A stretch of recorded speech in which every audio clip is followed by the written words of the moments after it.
Hi. Welcome to another episode of Carnival of Randomness. I'm Rob, at least I think I am. I may be in phantom mode this week. We're coming to you from an old Parisian opera house. And I was thinking, if you were a phantom these days, what would you want to haunt? Now, I know, Zach, you probably, I would say an Ollie's. One of the lone remaining Ponderosa steakhouses. With the little tacos. With little tacos and those awesome chicken wings. But speaking of phantoms and whatnot, I was thinking of Universal Monsters and the legacy of their films.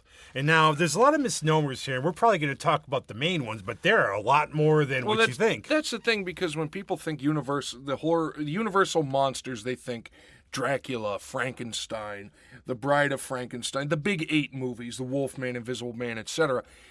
But you look at it, the Universal movies ran from 1923, when the original Hunchback of Notre Dame came out, Notre Dame, with Lon Chaney Sr., and went up to 1960 was the last one technically of the Universal Monster, because they defined it as, what was it, any science fiction, horror, or fantasy movie produced by Universal Studios at the time, and it went from 23 to 60 and ended with The Leech Woman, which I want to see because I'd never even heard of. You always would see the little world with the plane going around it. Yeah. And that's how it would start off.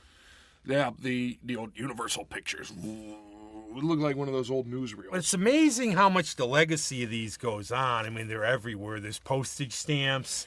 Well, there's the Aurora Monster models, which if you've ever seen are really, really neat. Look them up sometime, or we'll put pictures of them. I think I've seen them. I'll throw a link to them. Everybody's seen them. There's documentaries on them, and they're buku bucks if you can find them now.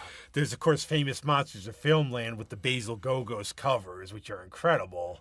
But there's a lingering power for these things still, where they just hang around like a good monster. They're never really dead. Right. And a lot of horror movies, quote-unquote horror movies these days, they're forgotten after, 3 years?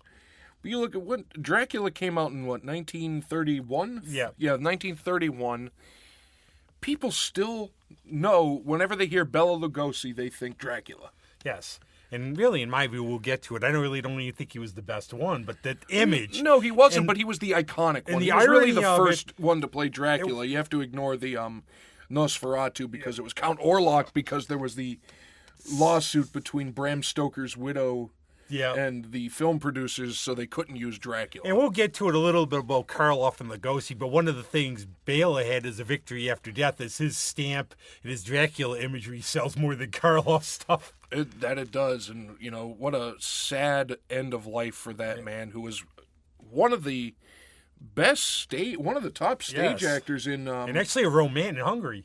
Well, yeah, in Hungary. And I'm not going to do his last name, what his real one is, because Lugoj, I think, or something along that name. But one of the things, I was going to go back and start at the Phantom of the Opera, but you said the Hunchback of Notre Dame. The Hunchback of Notre Dame, Fighting Irish. Yeah, that was the first one in 1923, and I remember that one. That was the old Lon Chaney one, Lon Chaney Sr., even though technically Lon Chaney Jr.'s birth name was Creighton. Yes. But he went by Lon Chaney And he wasn't, Jr. I know his dad didn't want him to get into acting either. No, he did not. But that was the very, very first one, and it took me a while to see that. The first version of the Hunchback I ever saw actually was it Charles Laughton? Probably. Yeah, as Quasimodo, and that was a fantastic, fantastic one. Yes. But then you see the old silent version of it with Lon Chaney Sr. It's like... And what's amazing, again, is he was called the Man of 1,000 Faces, and amazing what he did to get into roles. The physical abuse he took for that thing he put on there. He had the hump on. Yeah, the hump, the facial I don't even know if they were prosthetics back then. No, and the other thing is he did a lot, because especially they were silent, he did so much physical. Well, and that was the thing with silent movies. That's why people kind of laugh at it. You really had to emote big gestures. George the Animal Steel would have been good in them. Yeah, because you couldn't speak, and you had to portray your emotions through... That's why people go like acting, ham emotion, but yeah, you had ham to. It up. You had to in those days. So it was tough on vegetarians to ham it up in those days, so you didn't have a lot of them for actors. But one of the things, too, is most of these were based on works of fiction and classic works. So this, of course, was Victor Hugo's book. Hugo, yes. I've actually read once, I think. You know, I own it, never read it. But I remember the last line I always thought was very touching when he's sitting there, Esmeralda's out there, and he's looking out very sad, going, I wish I was made of stone like they are of the gargoyle. I was just going to say that was the famous Charles Laughton line. I think it's made many of the AFI lists of best closing lines. Like, I wish I was stone like Now, I may thee. be wrong, but I think his character is also deaf because of the bell ringing. Right. He was, well, deaf, if not partially deaf or hearing impaired. Because sitting up there with the bells ringing all the time. Yeah. And I don't know if I'd really call that a horror movie or like No, gothic. I would call it more like a gothic fantasy. Yeah. Because obviously the idea of a hunchback is not fiction. It is real. There is a condition. I can't remember what it's called. Dwarfism a little bit, too. Well, no, just when they actually are hunched over and have the hump. And it wasn't scary because he wasn't truly a monster. He was just a misshapen person that was hated because of how he looked. A lot of ways it was very sad. I remember the one part where they get him, they make fun of him, they put a jester's hat on him. Yeah, they put the jester's crown on him and parade him through the streets. Yeah. And it was just, but a very good movie. Oh, excellent. And a lot of people these days, I think, for film, too, they don't get silent and all these because you're used to action. You have to really get into the story. Because our attention spans are so short these days. What is it, 7? That's why half-hour TV shows go 7 minutes in between commercials, because that's all we can take. But the beauty of an old silent movie, to know that you can portray or get so much emotion through music, and especially back in the 10s and 20s, they were doing some interesting cinematic things. Oh, yes. And, I mean, I talk about attention spans now, but let's talk about something else. I can't remember that one. What? Actually, Phantom of the Opera, though. Oh, the Phantom. Yeah. That was a spooky one. I know Ray Bradbury would say in one of the biggest horror film moments in cinematic history was the reveal. I was going to say the reveal. That is the iconic, when the mask comes off and you see the face of the Phantom for the first time, played by Lon Chaney Sr. And again, there's a little thing about, we'll say, the basic Universal monsters, because again, there's a lot more than we're talking about. Right. There's a bit of a sympathetic element to a lot of them, where they're not really bad guys. It's almost like a tragic element. Well, and the story behind it's a Gaston Leroux novel, which I finally read. I was going to ask, was it a novel or was it just a stage play? Because it was a novel by Gaston Leroux, which I only found out about like 5 years ago. I did not know that. And it's about a composer who gets his work stolen and gets disfigured, so he ends up haunting the opera house. Yeah. Which is kind of very similar to House of Wax in some ways. Well, House of the Wax. plot comes up in a lot of horror. The wrong person who gets injured, maimed, and comes back as a scary... Or like any of the bad surgery things, like the Mad Doctor, the Mad Love, or things like that. But I remember hearing stories like a young Ray Bradbury, who was 5, said that was his moment, like for theater, everything for film, where he saw this. Imagine.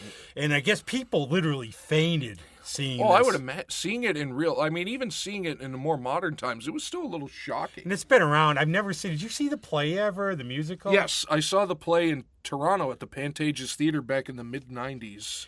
And not with Paul Stanley playing. No, it was Colm Wilkinson who did a fantastic. He's the one whose voice is on most of the soundtracks you would buy from that era. And again, Lon Chaney, who does a fantastic job. But the beauty of this movie, and it's one of those films that on horror packs comes up, so I have like 4. Yeah, I have several copies. It's really beautifully filmed. And really, it's well, that's silent. what I mean, because with the lack of voice and the lack of sound effects, you really had to rely on cinematography. But if you look at it, it's filmed not only in black and white, but there's all kinds of different tints. I was going to say, there was the tint. I think at one point his cape was tinted red. And there's a part near the end where he's got like a Three Musketeers hat on or something. He looks like something out of the Mask of the Red Death. Yeah. It's very, very cinematically beautiful. And it sort of fits the theme of a lot of these movies. He's not the bad guy by choice. No, he's the bad guy by context and circumstance in a way. Yes, and he sort of goes, unfortunately, a little bit too far. But ironically, there's a tie-in with this and another movie that's coming up, Dracula, because originally Todd Browning had wanted Lon Chaney to do Dracula. Yes, they were going to start filming it, but he developed cancer and died. Well, do you know what caused the cancer? It was he was filming something, I can't remember. Maybe it was, I think, the They remade The Unholy 3 and made it a speaking movie so he actually could hear his voice. And they had artificial snow, and it was made of cornflakes, and they got lodged in his throat. Oh. And it caused pneumonia and a very bad throat infection. And he died from that, actually. Oh, that's sad.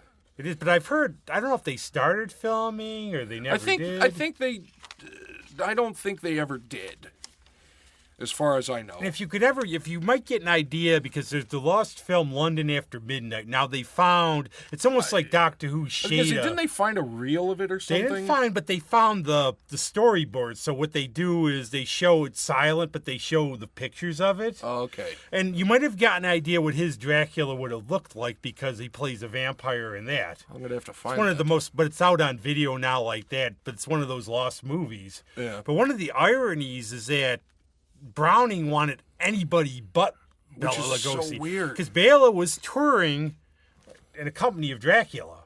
Yeah. But he kept looking for other actors. Finally, do we have to? Well, but you wonder, would it have been as iconic if he would have chosen someone else? And the thing about Stoker's novel, everybody thinks it's Vlad Tepes. And what I've heard and read, and there's a lot of books on it, it really wasn't Tepes. He knew about the idea. He took the name probably. I think but it was more based on a really famous Irish actor of the day. Well, he took the name and the reputation from Vlad. Because you can have an idea that this really sadistic, bloodthirsty guy would live on after death. And he was the actual Vlad. Yeah, he was not exactly. And there's some irony about him that there was a Frankenstein family. Yes. And they lived over by Switzerland, and they intersected with Vlad Tepes. I guess they were wealthy, and they helped repel them out of the area. Yeah. So there's actually some reality to this. Right, but it's not, they weren't building sewn together monsters. And they never really say how he became a vampire. No, they just kind of introduced him. And they do that in the Dark Universe stuff. They do a little bit of how. Well, we'll talk about that in a little bit. He is because he is. He's been around for a long time. It's like, to throw to something I love. It was in the original Night of the Living Dead. It's like, there's the zombies. Yep. That's it. Sometimes maybe a satellite. Who knows? Yeah, they didn't know. They speculated. But for Dracula, when I ended up watching it again after reading the book, it's really not a lot like the book. No, the book is... God, it's been so long since I've read the book. It's in journal form. It's all these journal entries. Jonathan Harker's journal it's entries. Van Helsing, and Van Helsing's quite mad in the book. Van Helsing is insane, but it's Harker, all journal entries. Yeah, that I remember because it was like the journal entries and the letters to what was his fiance, Lucy or Mina. Oh, Mina. Lucy Westenra gets zapped. Yeah. Mina. Spoilers.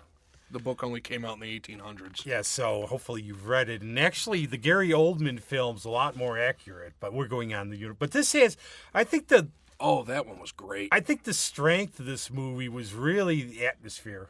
Yes, it was very, very dingy, very creepy.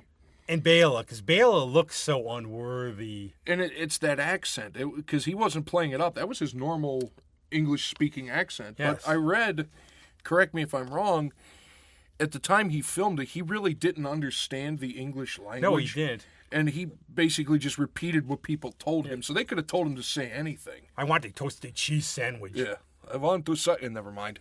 But one of the things I would say, if you ever see the DVD, they have the Spanish version, which is actually, it's by different actors. Yeah, that came out, a month or two after that. It's it's very good. Very good. If you ever have a chance to watch it, it's a different actor.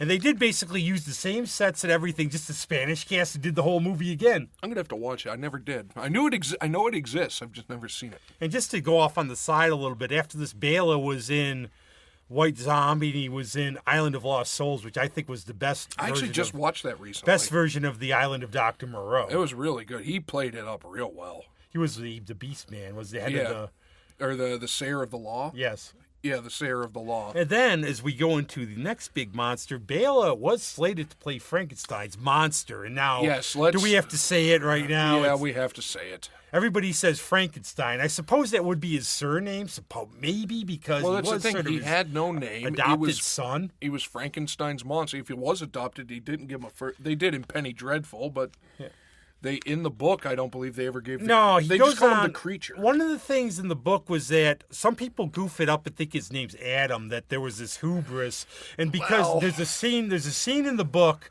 when he talks to Victor and says, "I was your Adam. You should have treated me," because the idea is he made him, then he just abandoned him. Yeah.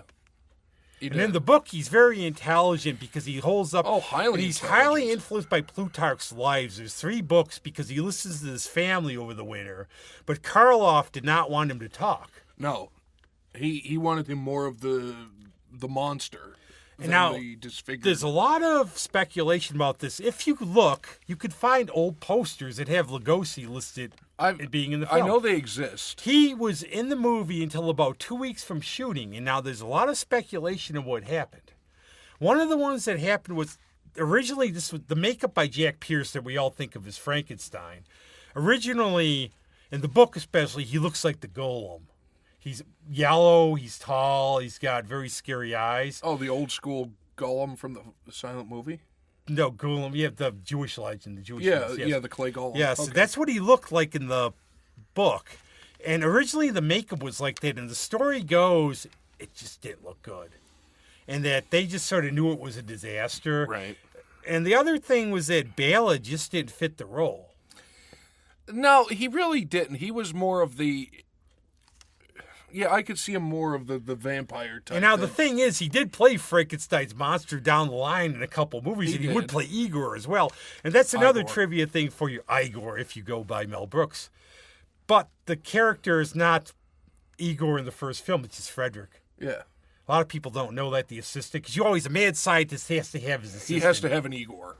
And I don't know what all these scientists are so mad about. I know. Why are they angry? Their pants so tight they're or something? genius. No, their underwear is like a cheap hotel. And the theme actually... Come on. It's like a cheap hotel. No ballroom.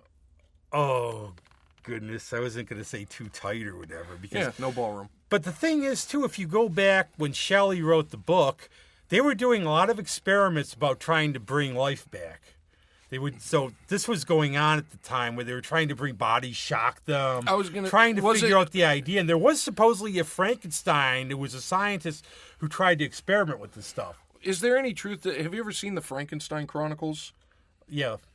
Is there any truth to that she witnessed like the electroshock where they would zap a dead frog or whatever and its legs would move? It's possible they tried because of just they it's thought, nerves. It's sort of coming alive. So because even you though remember we're used to how does the creature come to life? How do we see it? The lightning in the book.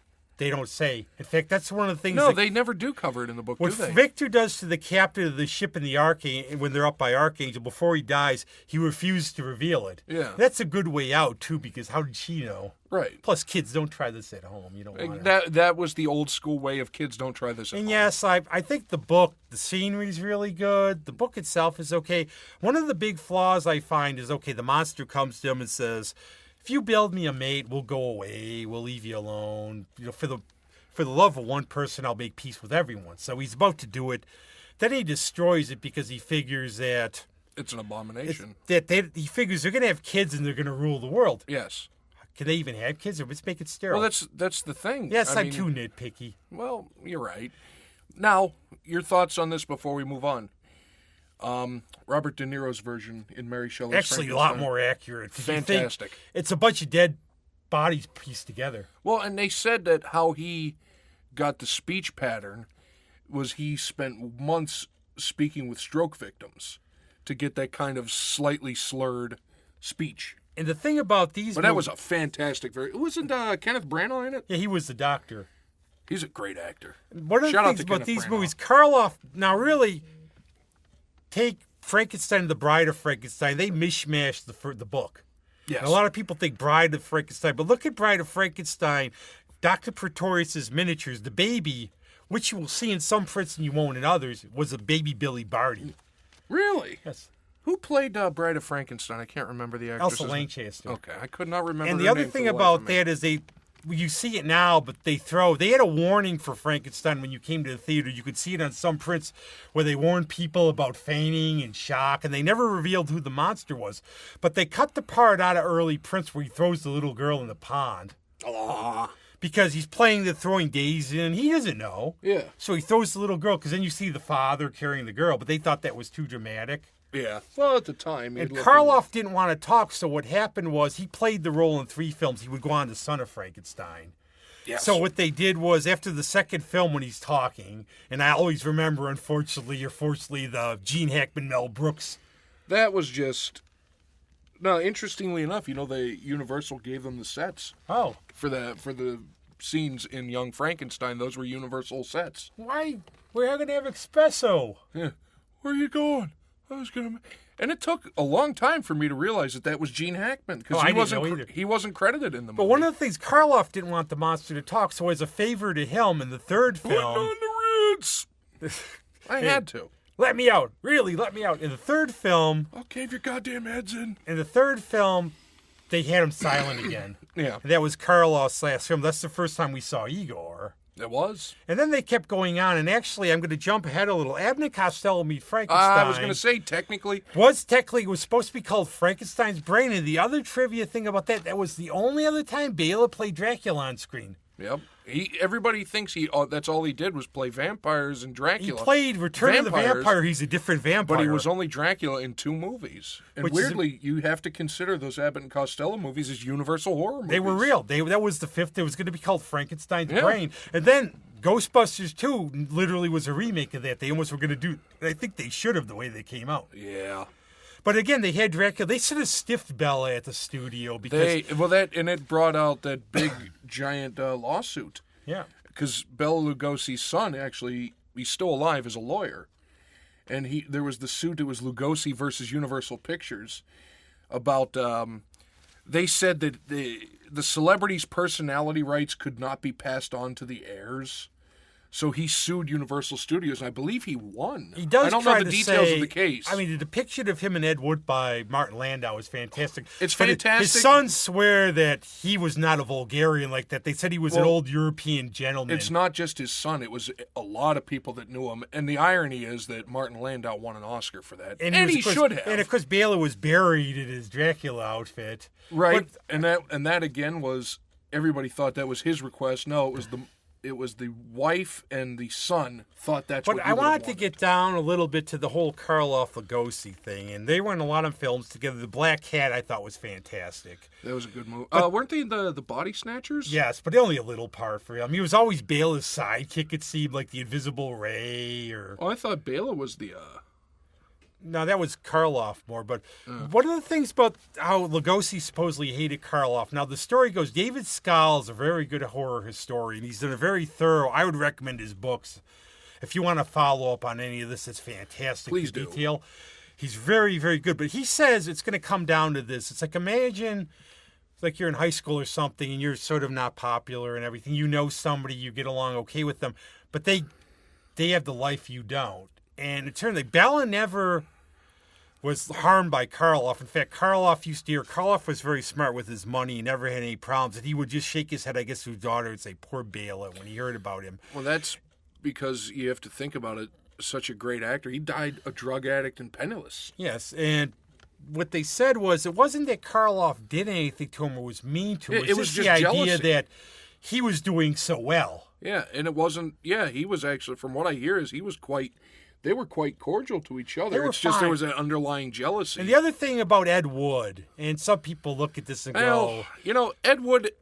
He was who he was, and he was a trendsetter in a lot of ways. But what they say about Bela was he didn't hurt him. It gave him work. It gave him a little popularity with fans That's again. The thing. He may have been stiffed in the payments a little, but he was everybody was working, stiffed.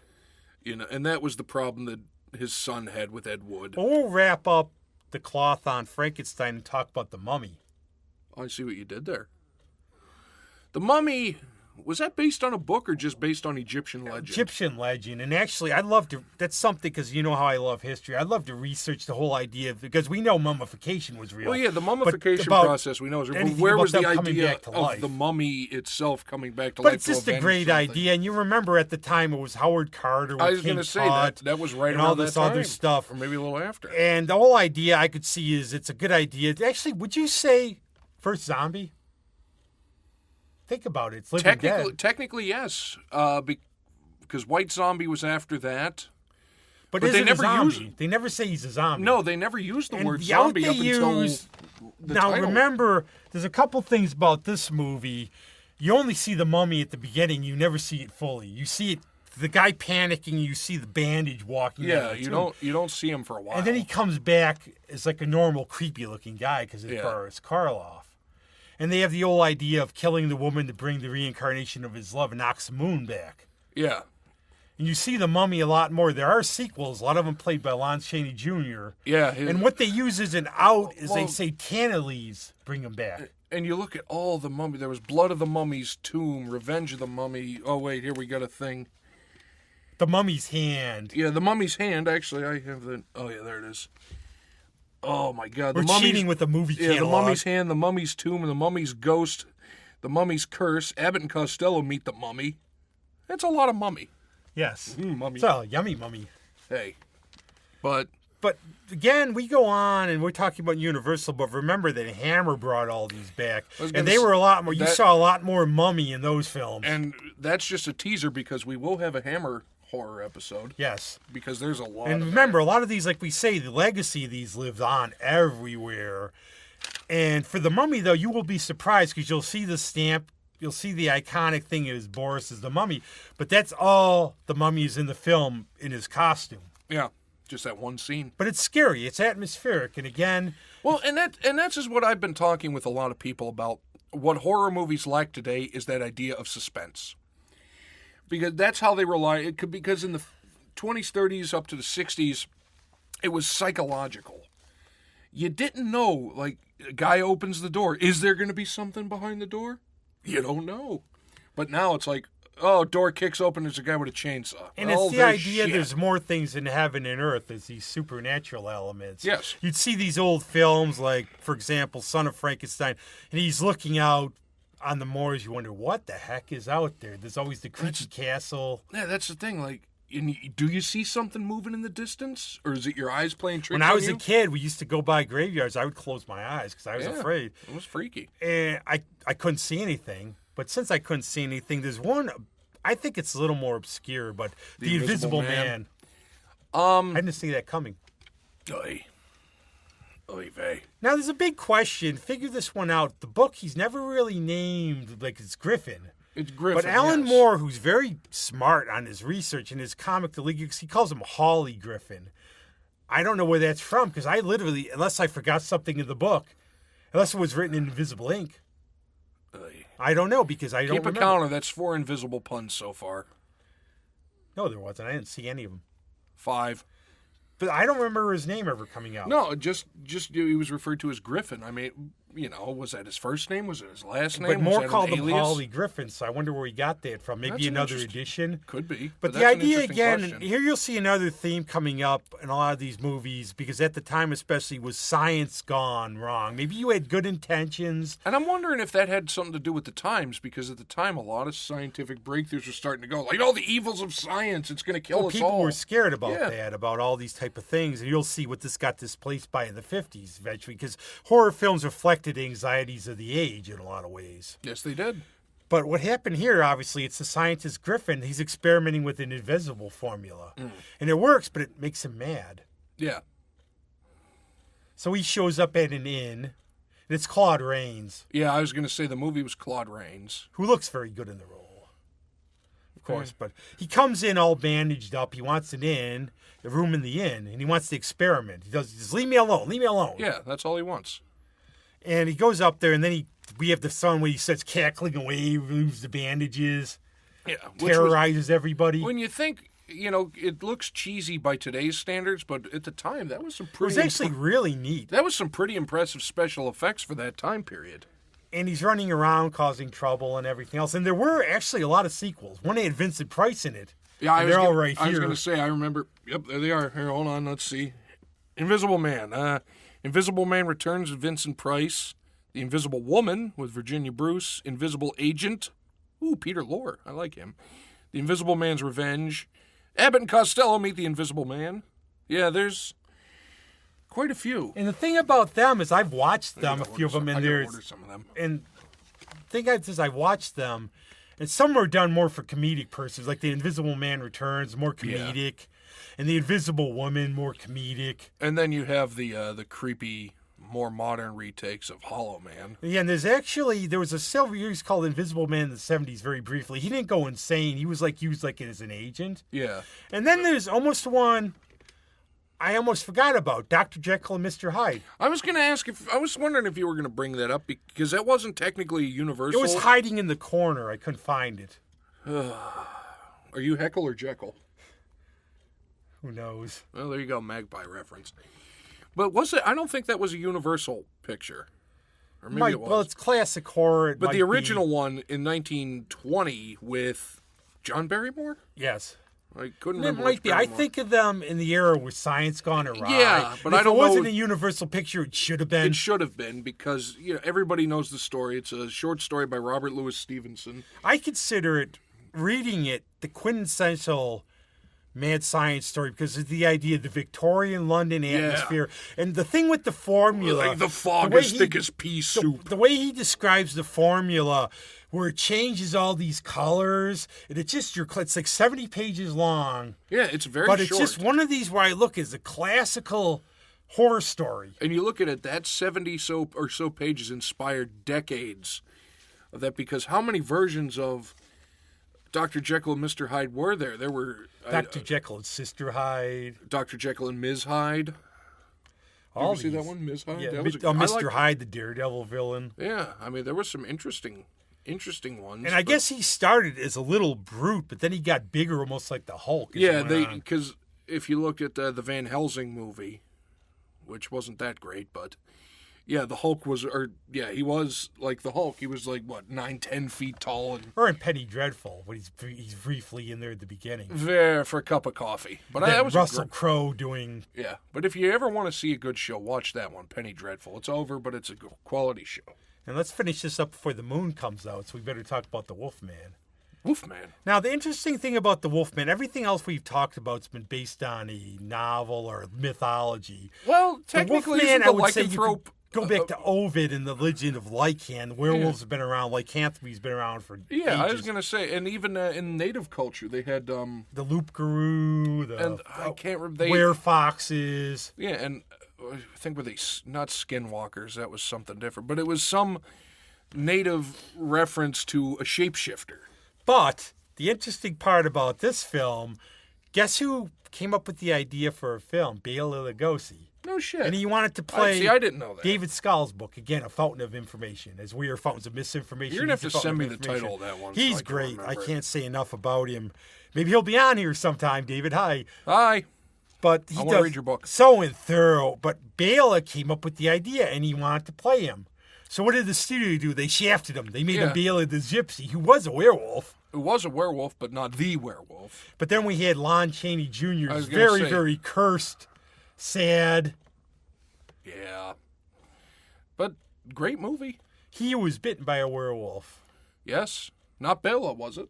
He was the werewolf. Yeah, but was he the one that bit him? Yep. Okay. Because what happens, he goes to the gypsy camp, and of course, if you want to ever fool your friends or scare I'm sorry, them, but really make the Hungarian a gypsy or the Romanian a gypsy.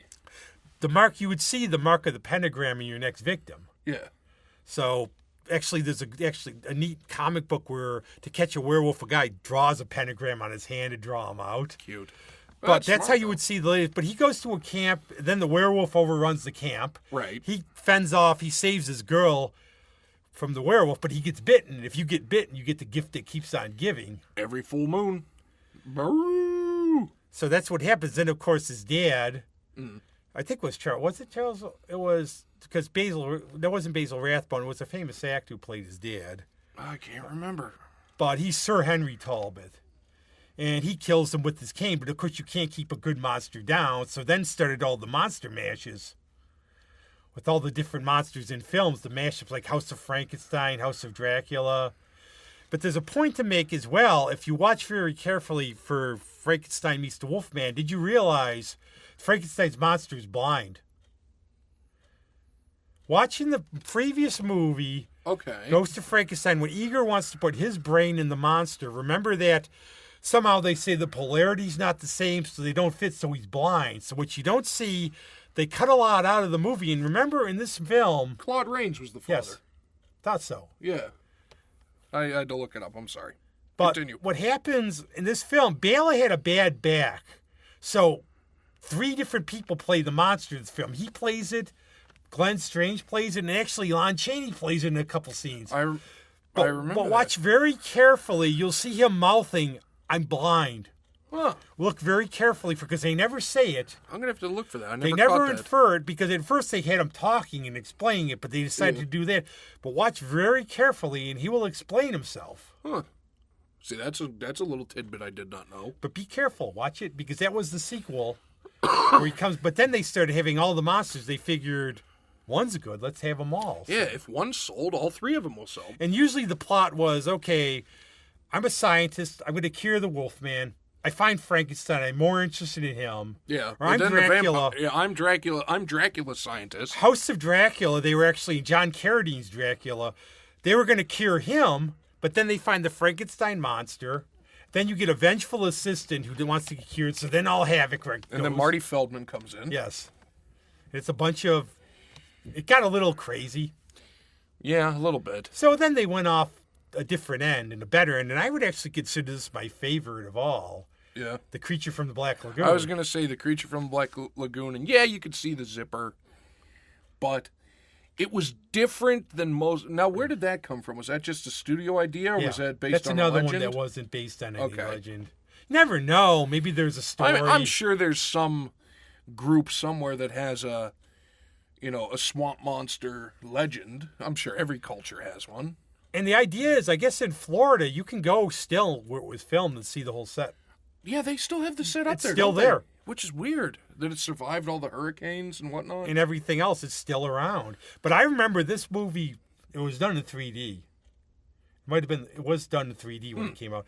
And it scared the heck out of me when I was a kid. And the whole idea was that music. Yeah. The da-da-da. That's the thing. It was very atmospheric. And again. the hand coming out. Yeah, that flipper hand. And the thing to realize, again, he just wanted to be left alone. Yeah, that's all he wanted. People were encroaching on his territory, and he got upset and They defended it. paid no rent. They came in, messed with them. Yeah, so it'd be like if you were sitting down to dinner and somebody walked into your house. You're going to get upset. And then they had to go back and bother him. Again. And they did a couple. The Return of the Creature, and The Creature Walks Among Us. Yes. And in The Return of the Creature, they get him and kidnap him. Yeah, and bring try him to as like experiment a. on him. They bring him as a little the sea show attraction. He escapes. A la Shape of Water. It's actually a lot like Shape of Water. And then Clint Eastwood's actually in Return of the Creature in a bit part. It's like he's in Tarantula. Oh, shit. I Very need to look small for him. part. I've seen that movie. But then in the third one, they experiment on him. They get him breathe. He becomes a man. Then he can't fit in the water. Why don't they just leave him alone? That's the thing. Why do humans got to wreck everything? What's he do at the end of the second film? He goes, swims away. Yeah, he swims away. Why do humans got to be dicks? That's the whole idea. And again, it's sympathetic. Yeah, it is. That's what it is. It's sympathetic. So those are what, the big 5 or 6? Yes, and there's many. We said there's many. Actually, many. the one I didn't know was a Universal monster picture. Remember when we went to see The Cat and the Canary? Oh, yeah. That silent movie, whatever, Thursday. Yeah. That's technically a Universal. Which was done, again, as sort of a comedy with Bob Hope, but it was the silent one is quite scary. Yeah. But now let's move up real quick, because we briefly mentioned it, the Dark Universe. The first, I think what was their original purpose, they were going to remake the Universal monsters in a more modern thing. So the first one they made was Dracula Untold. Which was not terrible. Not terrible. And thankfully, Victor Frankenstein was not part of that. Or I, Frankenstein, Or I, which Frankenstein. is one of the worst movies I've ever seen. But Victor Frankenstein, I'm sorry. Who was the scientist? Was it Ewan Professor McGregor? X? No, it's Professor X there. McAvoy. Oh, Yeah, because Harry Potter was his assistant, Yeah, remember? Daniel Radcliffe was Igor. And they got rid of his hump very... Yeah, because it was basically just a big pimple. Yeah. And so gross, but terrible movie.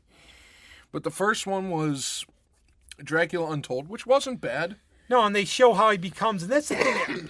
They have flaws, but I do like origin stories that are done well. They give a rationale behind him. And he doesn't start off as a bad guy. No. He becomes one, but... And then the second... And then the turd they laid, because I'm going to be honest, it was a turd, was the Mummy remake with Tom Cruise.